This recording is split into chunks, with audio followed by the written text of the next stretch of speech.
ನಾವು ಕಾಲಕಾಲಕ್ಕೆ ನಮ್ಮ ಪಿತೃಗಳಿಗೆ ಶ್ರಾದ್ದ, ತರ್ಪಣ ಅಥವಾ ಪಿಂಡದಾನ ಕಾರ್ಯವನ್ನು ಮಾಡದೇ ಇದ್ದಾಗ ಪಿತೃದೋಷಕ್ಕೆ ಗುರಿಯಾಗುತ್ತೇವೆ. ಪಿತೃಗಳಿಗೆ ನಾವು ಮಾಡುವ ಅವಮಾನವು ಪಿತೃದೋಷಕ್ಕೆ ಕಾರಣವಾಗುತ್ತದೆ ಎಂದು ಹೇಳಲಾದರೆ, ಜ್ಯೋತಿಷ್ಯ ಶಾಸ್ತ್ರದ ಪ್ರಕಾರ ಓರ್ವ ವ್ಯಕ್ತಿಯ ಜಾತಕದಲ್ಲಿ ರಾಹು, ಕೇತು ಅಥವಾ ಶನಿಗ್ರಹವು ಸೂರ್ಯ ಅಥವಾ ಚಂದ್ರನೊಂದಿಗೆ ಅಶುಭ ಸ್ಥಾನದಲ್ಲಿದ್ದಾಗ ಪಿತೃದೋಷವು ಉಂಟಾಗುತ್ತದೆ. ಪಿತೃದೋಷದಿಂದ ವ್ಯಕ್ತಿಯು ಆರೋಗ್ಯದ ಸಮಸ್ಯೆಗಳನ್ನು, ಸಂತಾನಕ್ಕೆ ಸಂಬಂಧಿಸಿದ ಸಮಸ್ಯೆಗಳನ್ನು, ಉದ್ಯೋಗ, ವ್ಯಾಪಾರ ಹಾಗೂ ವ್ಯವಹಾರದಲ್ಲಿ ಸಮಸ್ಯೆಗಳನ್ನು ಎದುರಿಸುತ್ತಾನೆ. ಪಿತೃದೋಷಗಳಿಗೆ ಒಳಗಾದರೆ ಅಥವಾ ಪಿತೃದೋಷದಿಂದ ನಾವು ಸಮಸ್ಯೆಗಳನ್ನು ಎದುರಿಸುವಂತಾದರೆ ಯಾವೆಲ್ಲ ಲಕ್ಷಣಗಳು ಕಾಣಿಸಿಕೊಳ್ಳುತ್ತವೆ ಅನ್ನೋದನ್ನ ಇವತ್ತಿನ ವಿಡಿಯೋದಲ್ಲಿ ತಿಳಿಯೋಣ. ಅದಕ್ಕೂ ಮುಂಚೆ ಇನ್ನೂ ಯಾರಾದರೂ ಎ ಟು ಝೆಡ್ ಮಾಹಿತಿ ಕನ್ನಡ ಯೂಟ್ಯೂಬ್ ಚಾನಲ್ನ ಸಬ್ಸ್ಕ್ರೈಬ್ ಮಾಡ್ಕೊಂಡಿಲ್ಲ ಅಂದರೆ ಪ್ಲೀಸ್ ಸಬ್ಸ್ಕ್ರೈಬ್ ಮಾಡ್ಕೊಳ್ಳಿ. ಹಾಗೆ ಈ ವಿಡಿಯೋ ಇಷ್ಟ ಆದರೆ ಲೈಕ್ ಮಾಡಿ.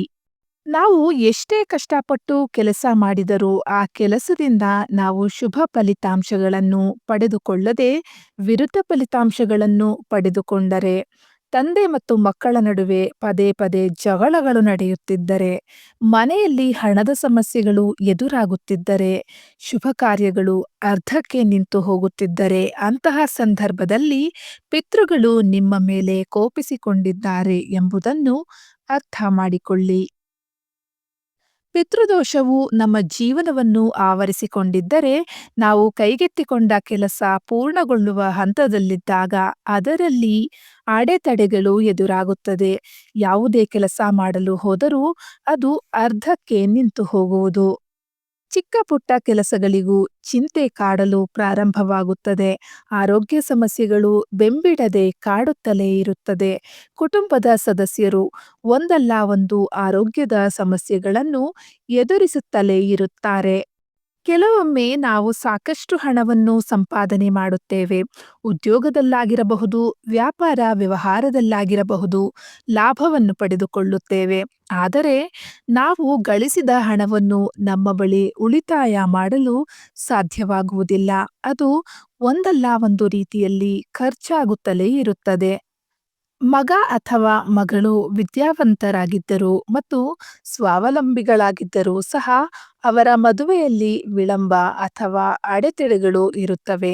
ಮದುವೆಯಲ್ಲಿ ವಿಳಂಬವಾಗುವುದು ಮಾತ್ರವಲ್ಲ, ವಿವಾಹದಲ್ಲಿ ಅನೇಕ ರೀತಿಯಾದ ಅಡೆತಡೆಗಳು ಬಂದು ಹೋಗಲು ಪ್ರಾರಂಭವಾಗುತ್ತದೆ.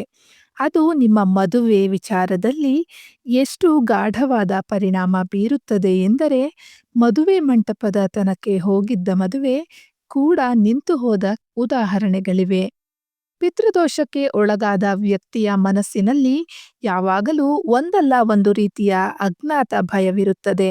ಇದರಿಂದಾಗಿ ಅವನು ಅತೀವವಾದ ಚಿಂತೆಗೆ ಒಳಗಾಗುತ್ತಾನೆ.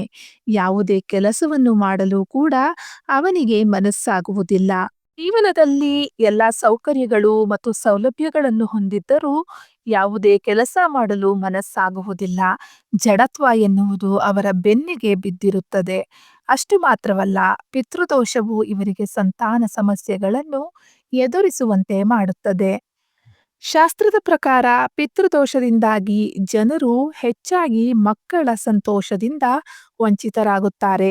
ಮಕ್ಕಳ ಸಂತೋಷದಲ್ಲಿ ಅಡಚಣೆಯ ಚಿಹ್ನೆಯು ಗ್ರಹಗಳು ಮತ್ತು ನಕ್ಷತ್ರಗಳ ಮೂಲಕ ಜಾತಕದಲ್ಲಿ ಸ್ಪಷ್ಟವಾಗಿ ಕಂಡುಬರುತ್ತದೆ. ಕೆಲವು ವಿಶೇಷಗಳ ಗ್ರಹಗಳ ಸ್ಥಾನವು ಪಿತೃದೋಷದ ಕಾರಣವನ್ನು ತೋರಿಸುತ್ತದೆ. ಮಕ್ಕಳ ಸಂತೋಷದಲ್ಲಿ ಅಡಚಣೆ ಮಾತ್ರವಲ್ಲದೆ, ಪಿತೃದೋಷವು ವ್ಯಕ್ತಿಯನ್ನು ಅನೇಕ ರೀತಿಯ ಸಂತೋಷದಿಂದ ವಂಚಿತಗೊಳಿಸುತ್ತದೆ. ಪಿತೃದೋಷವನ್ನು ಹೊಂದಿರುವ ವ್ಯಕ್ತಿಯು ಅಶುಭ ಗ್ರಹಗಳ ಸ್ಥಿತಿಯಲ್ಲಿ ಸಾವಿನಂತಹ ನೋವನ್ನು ಅನುಭವಿಸಬೇಕಾಗುತ್ತದೆ ಮತ್ತು ಶುಭ ಗ್ರಹಗಳ ಸ್ಥಿತಿಯಲ್ಲಿ ಪೂರ್ಣ ಶುಭ ಫಲಿತಾಂಶಗಳನ್ನು ಪಡೆಯುವುದಿಲ್ಲ. ಪಿತೃಕೋಪದಿಂದ ಶಾಪಗ್ರಸ್ತರಾದ ಕುಟುಂಬ ಸದಸ್ಯರ ಅದೃಷ್ಟವು ದುರಾದೃಷ್ಟವಾಗಿ ಬದಲಾಗುತ್ತದೆ ಮತ್ತು ಅವರು ಯಾವುದೇ ಕಾರಣವಿಲ್ಲದೆ ರೋಗ, ದುಃಖ ಮತ್ತು ಬಡತನವನ್ನು ಎದುರಿಸಬೇಕಾಗುತ್ತದೆ. ಪಿತೃದೋಷವು ವ್ಯಕ್ತಿಯ ಯಶಸ್ಸು ಮತ್ತು ಸೌಕರ್ಯವನ್ನು ತಡೆಯುತ್ತದೆ.